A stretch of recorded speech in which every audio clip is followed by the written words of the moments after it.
Hey guys, in today's video I'm going to be talking to you about the Aussie Doodle and give you a complete overview of this dog. First I'm going to start with some common myths about Aussie Doodles, which I found out weren't true. So the first one is that Aussie Doodles are hypoallergenic. This means that they're friendly to people who are prone to have dog allergies, but no dog is actually truly hypoallergenic, and the Aussie Doodle isn't either, and no other dog is. Hypoallergenic just means that the dog is not going to trigger an allergy in people, but actually people are not exactly don't develop an allergy towards all dogs in general, but they can develop allergies towards certain dogs which has certain allergens and might be totally fine with another dog.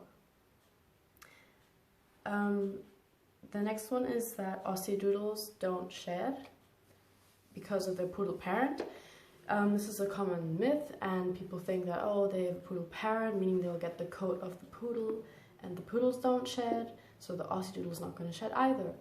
But the poodle actually doesn't shed because of their curly coat, which catches the hairs that would otherwise fall off, and so they don't fall off, they stay on the poodle, which means you have to brush the poodle regularly to get those hairs out and things like that, which means that the poodles don't shed.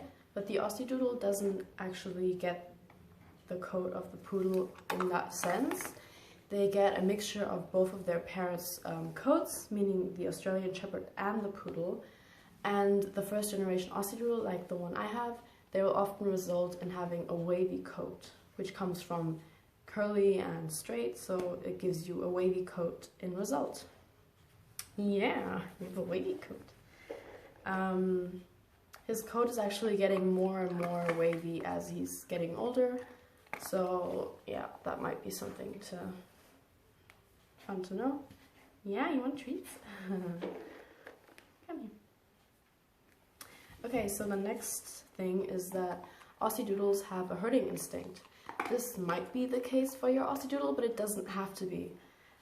Because the Australian Shepherd is of course a herding dog, meaning that they herd sheep or other animals all day long.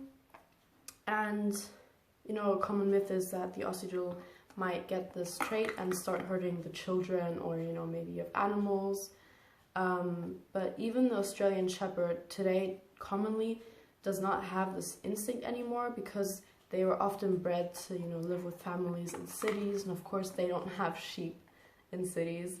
So lots of Australian Shepherds that are also used for breeding don't have this trait anymore, or the owners don't pursue it, meaning that the dog might still have the trait, but if you don't train your dog what herding is and how to herd, then most commonly the dog's not gonna do it. That's the same way with the Aussie Doodle.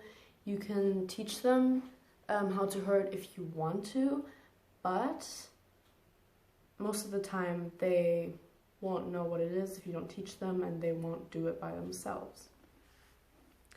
Yeah.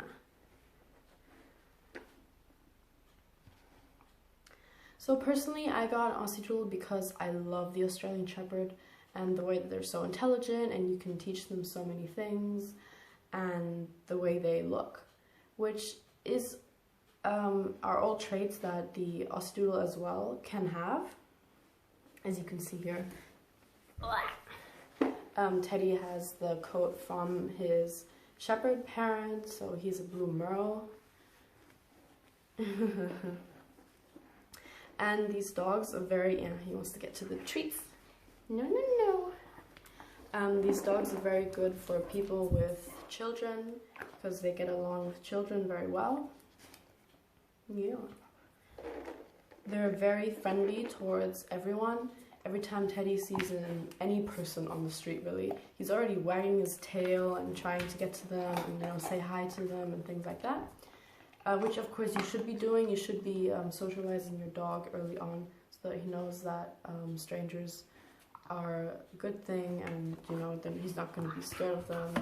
And of course also bring your dog to meet lots of other dogs.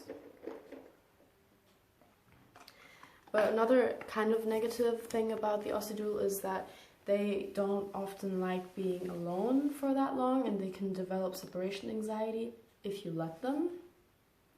This means because of the Australian Shepherd, they are a shepherd dog and they're always with their owner, you know, outside, taking care of sheep and all those kind of things, meaning that the dog's always with the owner. And so this breed developed separation anxiety, where they don't like being separated from their owner and often get upset and stressed when they're not with their owner. But this can pretty easily be avoided by just teaching your dog slowly when he's a puppy still that, you know, you leave the room for a few minutes and then come back right away and things like that. And you do that over time and they figure out, oh, it's no problem, she's always going to come back, she's not leaving, you know. Dogs naturally have an instinct to follow their pack members, so that's something you should teach your puppy. Yeah.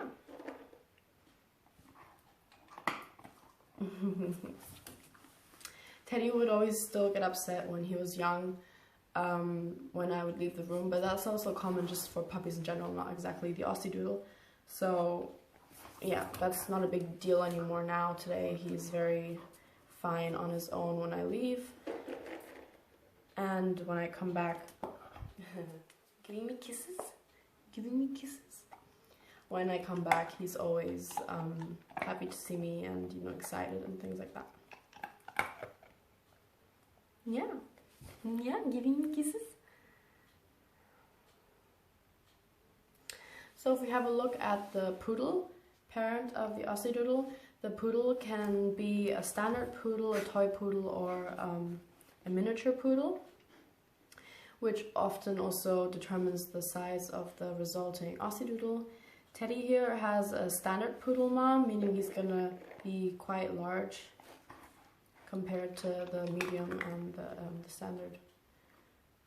Compared to the miniature and the toy Poodle as a parent, but that's something that I wanted because I wanted a quite larger dog compared to the other two varieties.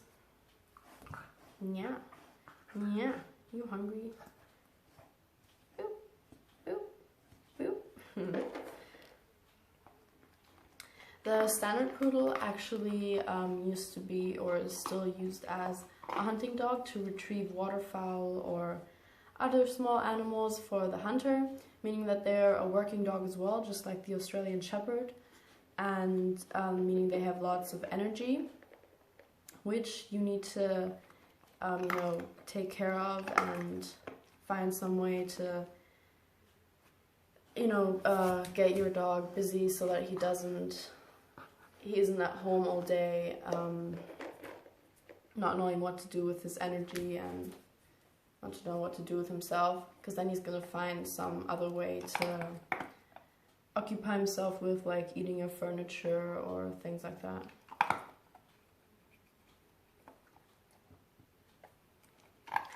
Then of course the Australian Shepherd is also a working dog, meaning that the Aussie Doodle should also have lots of energy because they come from two working dogs.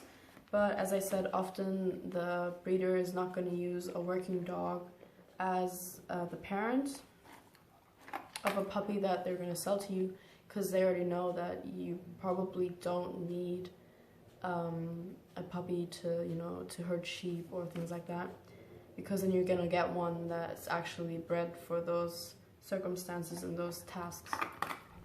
So to figure out the temperament of the Aussie Doodle, you also have to look at the parents, which if you can, I would advise you to do it when you're there at the breeders or wherever you're getting your Aussie Doodle. But they're often, because they're so smart, they're often going to tend to be kind of smug.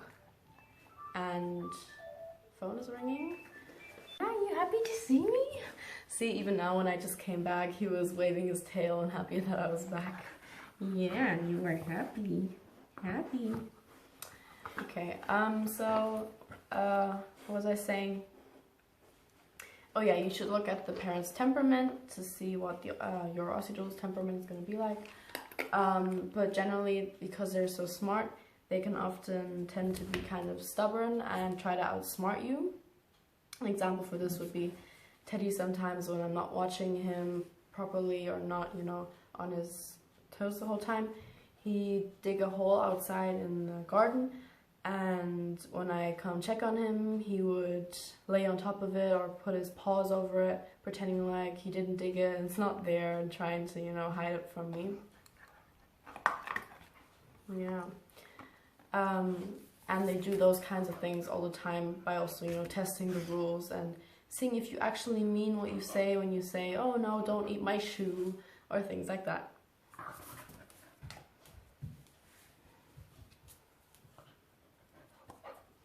Yeah.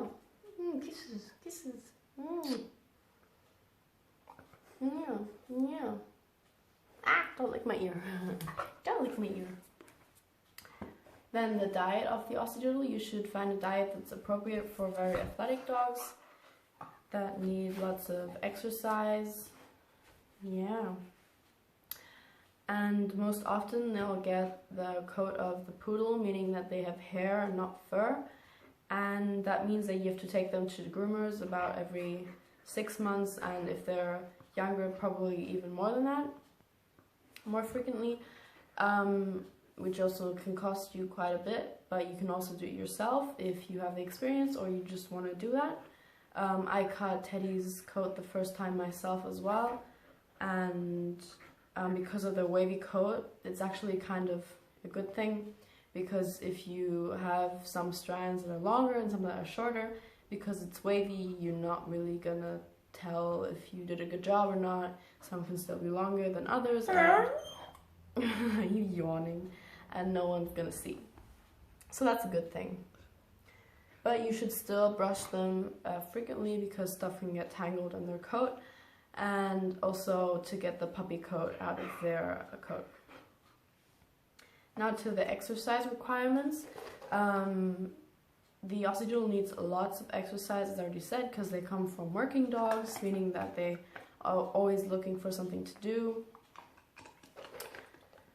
And they can also be, or commonly known, the Australian Shepherd is a Velcro dog, meaning that they always want to be with their owner and are basically attached to their owner, which is what a Velcro dog is.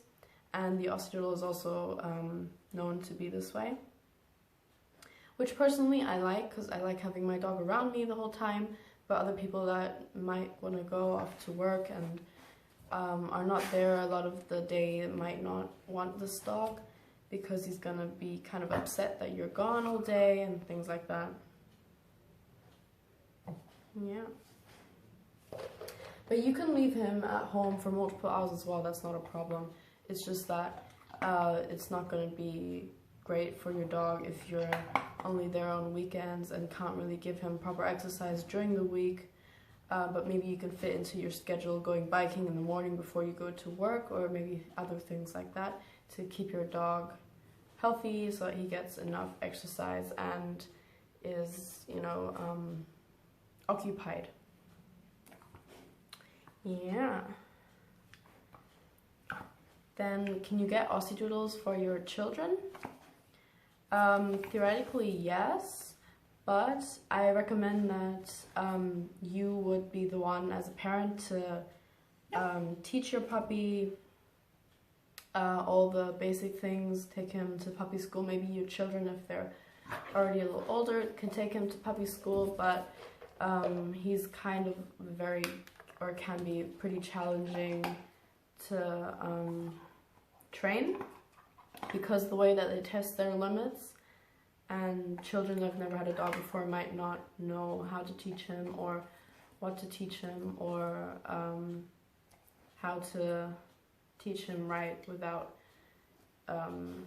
teaching him the wrong things, because they can be kind of tough and need a hard hand when they're challenging you. Giving me kisses, giving me kisses. So now to the different sizes and which one is best for you. Sit. Yeah, kisses. The standard Poodle is probably good as a parent for your Aussiedoodle if you have a big yard outside and meaning that he can go outside frequently and things like that.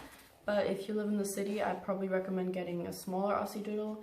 But even then, you still need to take them out very frequently, give them lots of opportunities to do sports and have exercise and things like that. It's also a lot easier to teach your puppy and just have your puppy around when you have a garden, because for example, if you need to stand up 5 in the morning like I had to do with Teddy to let him out to pee when he's still younger every night, you can just go in the garden with your pajamas and it's not going to be a problem. You don't have to get dressed in the middle of the night and bring him outside or things like that.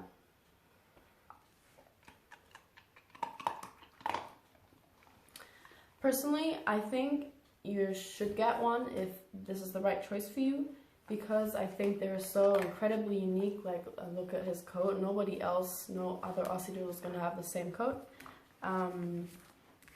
like Teddy does.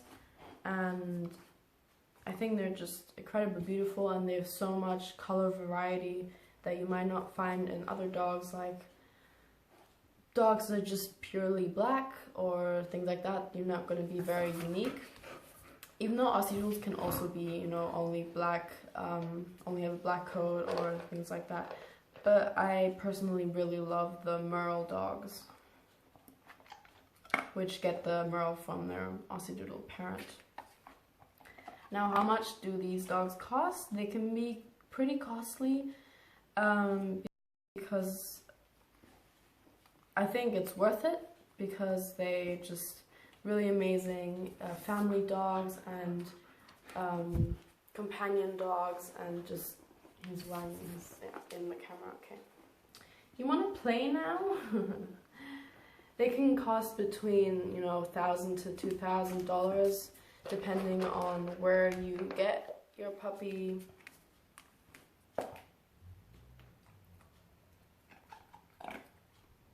Yeah, but sometimes you can even find Aussie Doodles in the shelters, which of course are going to be a lot cheaper than if you go to a good breeder to get a puppy. They're so expensive because often they come with a lot of other things as well, because often the breeders will give you a training guide and things like that, because they can be tough to train. It's not playtime right now.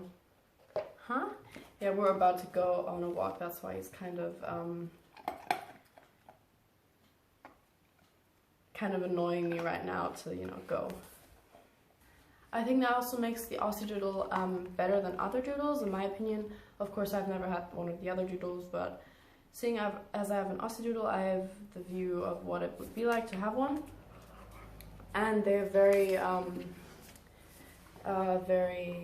unique dog. They love exercise, they love being with their owners, and they can communicate with you only through their look in their eyes, which is amazing. So that's it, and I'll see you guys in the next video, and bye.